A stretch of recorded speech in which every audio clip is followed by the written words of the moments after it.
discharged December 6, 1945. I was 27 years old when I got discharged. Was the war over? Yeah. Okay, where did you live? Where did I live? Yeah. Before I got drafted? Well, Well, I lived in Chicago. I lived on 5828 South Corsican Avenue, Chicago, Illinois. okay, and during the war, where were you living during the war? Oh boy. First of all, I went to Rockford, Illinois. I got sworn in. Then I went to Fort Lewis, Washington. Stood there for 13 weeks, basic training. Then I joined the 174th Infantry, 44th Division in Neah Bay, Washington, D.C. That's when I first joined the company. But then after that, I was in Oregon, the whole coast of California. At that time, they figured they were being invaded by the Japanese, so we done coastal duty, the whole coast of California, from San Diego to Long Beach. Then after that, they broke up our outfit. I got shipped to Honolulu, Hawaii. Stood there for a couple of months. Got reassigned. Then we boarded ship in Pearl Harbor, because at that time they were figuring the invasion of Japan. But in the meantime, Red Cross worked for me on a emergency furlough because my father passed away. So I was on the ship when he took me off and flew me back to Chicago in '44, because like I say, my father passed away. In the meantime, when I was home on furlough, we got a telegram from the War Department that I lost my brother, a year older than me, September the 16th. Where was he at? Yeah, he got killed in Brittany, France. He was in the regular army. He was stationed in Panama, I believe, for 5 years. Regular army with coast artillery. Then when Germany made the big push, they had to get a lot of servicemen for all branches of the service. They shipped them overseas to fight against the Germans. And on September the 16th, I lost my brother. And he's buried in Brittany, France. He's still there today. And that, so then where was the last year then? oh, then when I went back, I had to go back to my outfit, so I took a train, went all the way to Port Angeles. That's a port of debarkation in the state of Washington. Then I got on an LST with a bunch of other soldiers, and we went back to Hawaii at a replacement depot. So after, I don't know, say a month or something after that, we got on another ship and we went to the Philippines. And I joined K Company. And at that time, you call it the Maricel Division. It's the only outfit in the yard that had a name instead of a number. You call it the Maricel Division. And they started off at Guadalcanal. I was not there. And then I got on another little LST. I joined my company in Leyte. I was not on the invasion of Leyte. I was supposed to be, but I was home on furlough.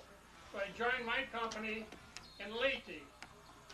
So we got on another boat and we started cruising the waters. And believe me, that's the first time I seen a dead soldier.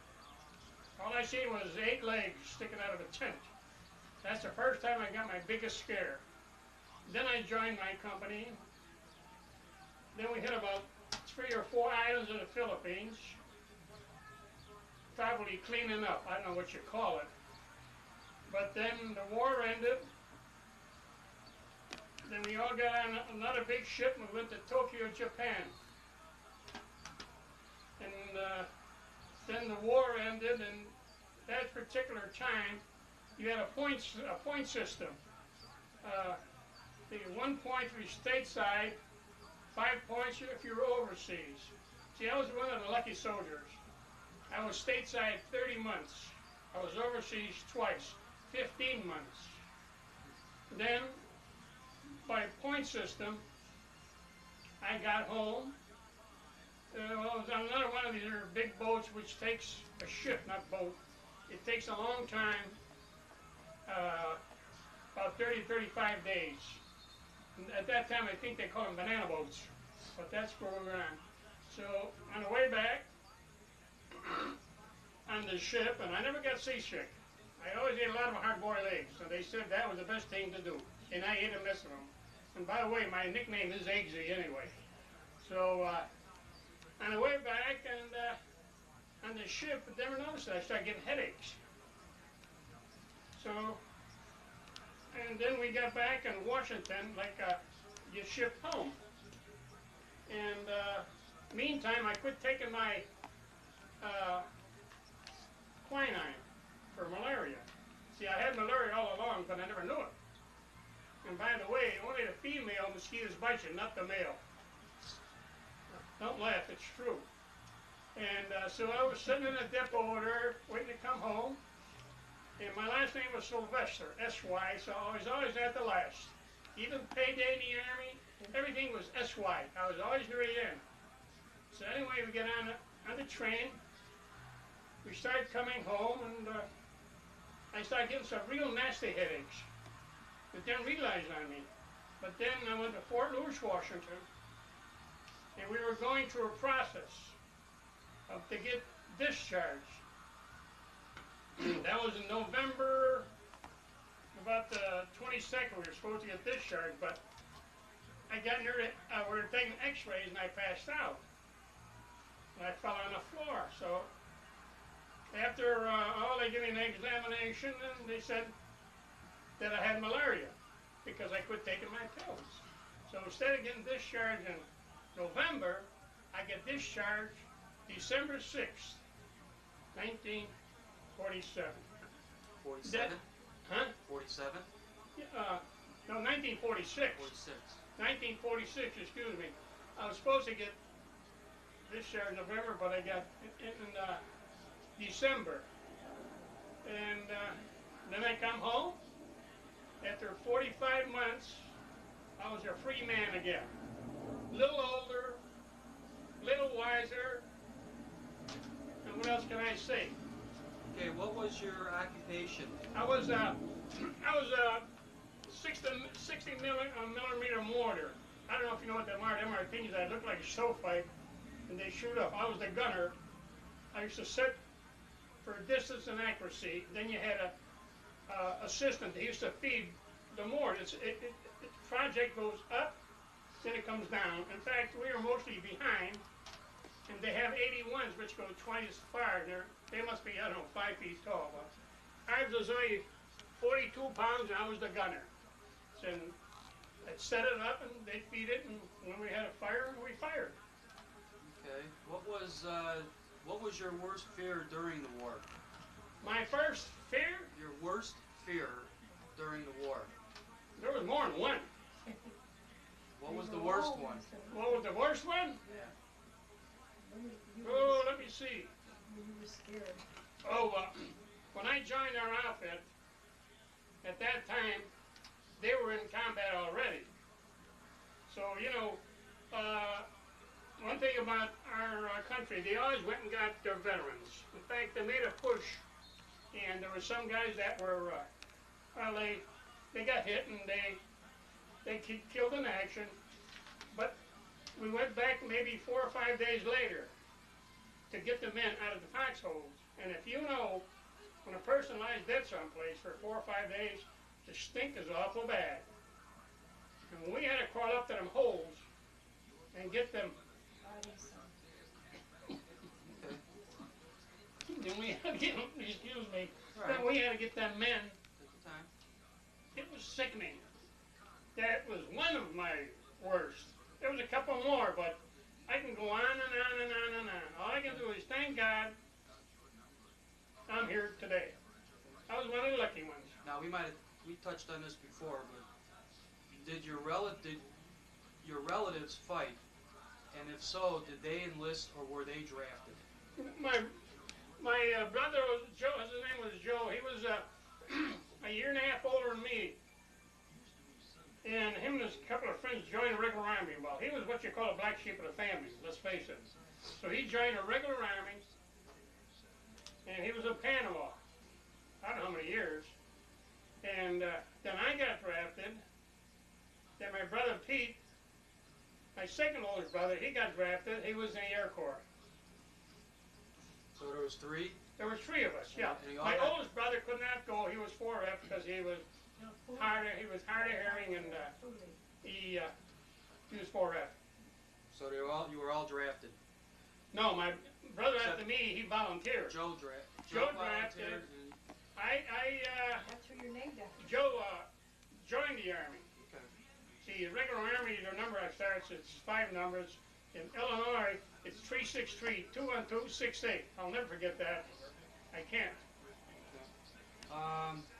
How was your family affected? You guys going off to war? Well, how we were affected? Your mother. Like your closest family, your mother, father, or your sisters? Well, my mother took it the hardest. Because my mother was a small woman. She must have been maybe 110 pounds. But God bless her, she had 13 kids. And she took it the hardest. Like I was saying, when I was home on the furlough, we got a telegram from the War Department. I was home at the time. Some colonel come to the house and give my sister a telegram. They should never told my mother that. Because they got the letter from this colonel, and my sister says, "Ma, Joey Morto," and the Italians say, "Ma, Joey's dead." And my mother let out a scream. Still today, I can hear it. It affected my mother the worst. Plus my sister, but the mother took it the hardest. And your father wasn't around? No, I told you, I come home on emergency furlough. He died of a heart attack. Okay. And in August. Then my brother got in September. And then in Christmas Eve the same year, my mother died of a heart attack, from cancer. In fact, when I got back to my outfit, I didn't know she was dead until March, because I was pushed around so much during the war.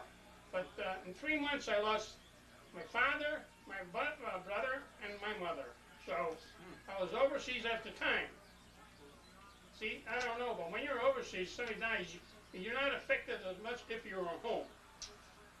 But to me, it hurt, but it should have hurt more. But it didn't. Okay. What is your most vivid memory of the war? There could be a lot of them, but probably what is the most vivid memory? What memory probably sticks out in your mind the most? The most? From the war. From the war. Well, there was about 3 or 4, but I'll give you one. When we were in combat, like in the mountains, it was me and another guy, our sergeant told us, go to the rear area to do something. I don't know what it was, but anyway, when we were walking up the mountainside, I don't know if you ever heard about a knee mortar. The Japanese have a knee mortar and they put it on their knee and they shoot. And when they fired some rounds, me and this other guy, we got scared and we almost passed out. That was one of the most, in other words, I was scared. The other word I won't say, but we were scared. Well, decimal point. You can figure out the rest. But that was one of the worst. Okay, it happened so fast. How did your living conditions change during the war? Or did they change during the war? How were the living conditions? When I was back home? No. Well, during the war. During the war, living conditions, only one living condition. That's the Army way. Do as I do as I say. Otherwise, I don't know, court-martial would be annoying, but in other words, it was for your own good. You had to learn how to have a buddy system. Always go with somebody, especially in combat.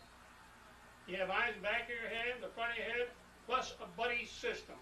You have to have a buddy system.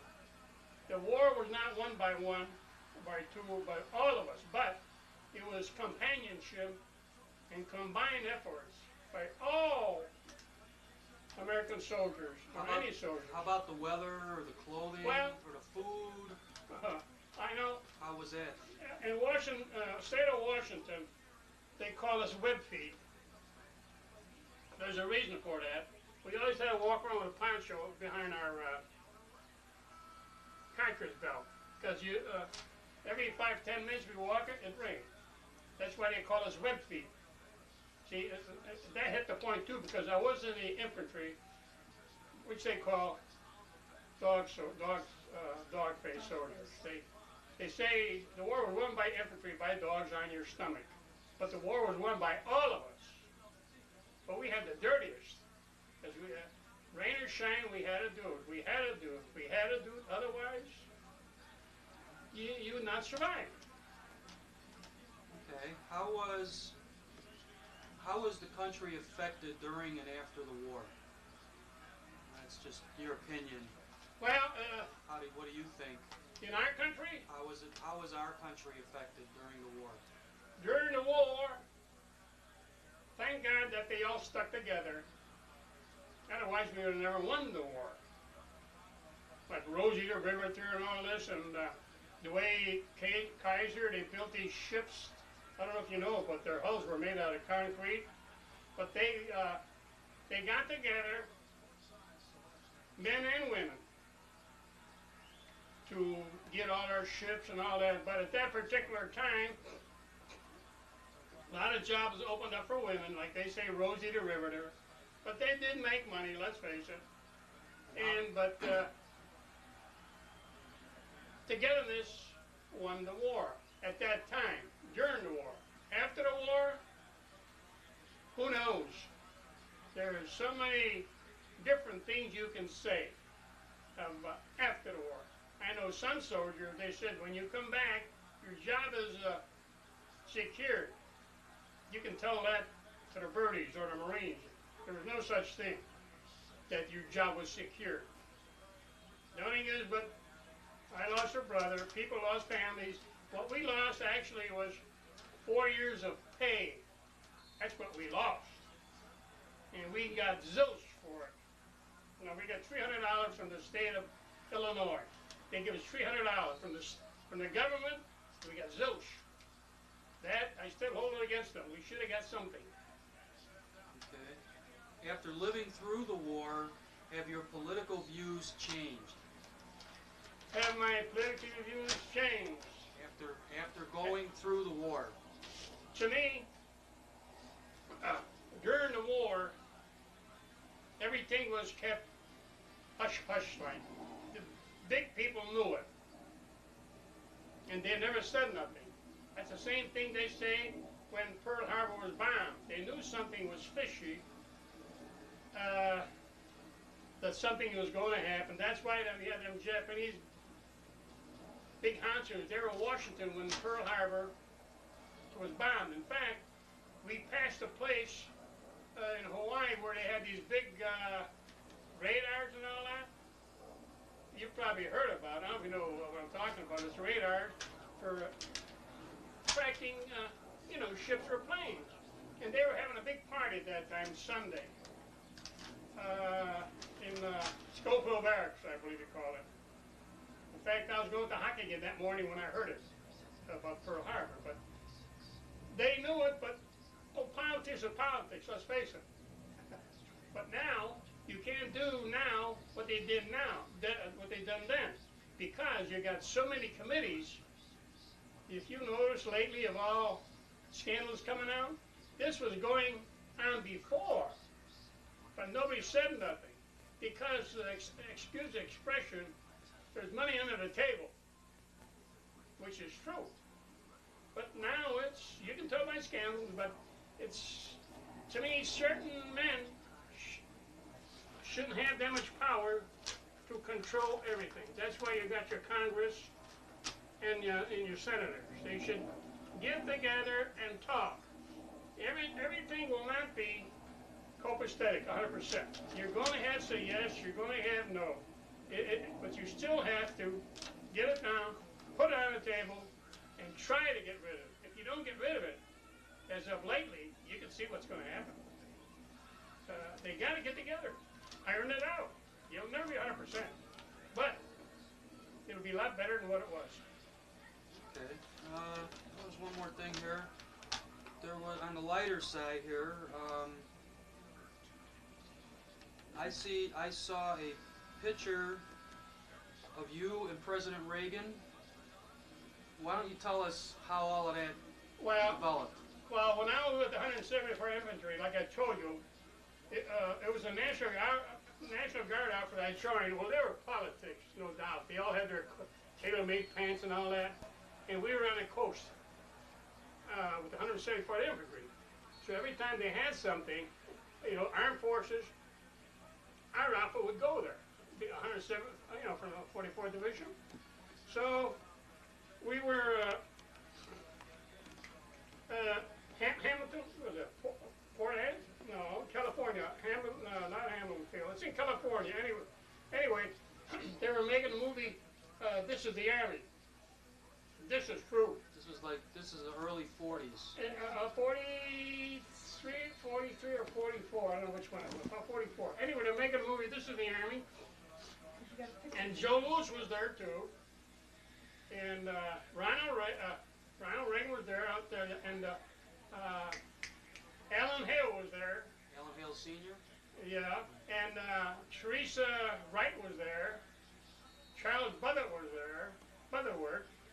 And they were making the movie, and we had to wear these you didn't call them leggings that thing, you used to call them putt-putts. They were about this long, you had to wrap around your legs. And they started giving us close order drill, dirt style, which to me is very confusing. Anyway, we're walking around this and that, and one guy said, "Oh, look at that." So we're over there and I start talking, and that was Ronald Reagan. So in the meantime, he was dressed up in a corporal's uniform, I believe. I don't know what officer or captain I was, but then he was dressed up, so I went up to him, I put my hand on his shoulder, and I said, "How about taking a picture?" He says, "Okay, buddy." So I've got the picture. If you want to see it, I can show it to you. So I put my arm on his shoulder, and our picture was taken. And believe me, that's almost 52 years ago. Maybe I should sell and make a couple of bucks. So that was you and Reagan and Alan Hale Sr. were in that picture, right? Oh yeah, and then Alan Hale was there too. He was that comedian, the big joker. In fact, his son just died. What the hell do you call it? He was just anyway, he was standing there, and I put my hand. I got his picture too. Alan Hale. Oh yeah, I got it in my basement. Were they actively in the service at the time? No. They were not in the service. No. Well, they're entertainers for the soldiers. Alan, he was, I think, too old. But Ronald Reagan, I don't know if he was in or not. If he was, it was, there's some branch of the service where you go, like all your sergeant and all that. I don't know what you call it, entertainment. To be honest with you, all I know, he has an old uniform on as a corporal. If he was in service at the time, I don't know. But I know I got his picture. Like I say, 52 years ago. He looks an awful young man. In fact, I sent him a letter when he was governor of Illinois. I got a request. I sent him a letter when he was a president of the United States, and I got a request. I got him hanging downstairs in my basement. Everybody comes to the house, I show it to them.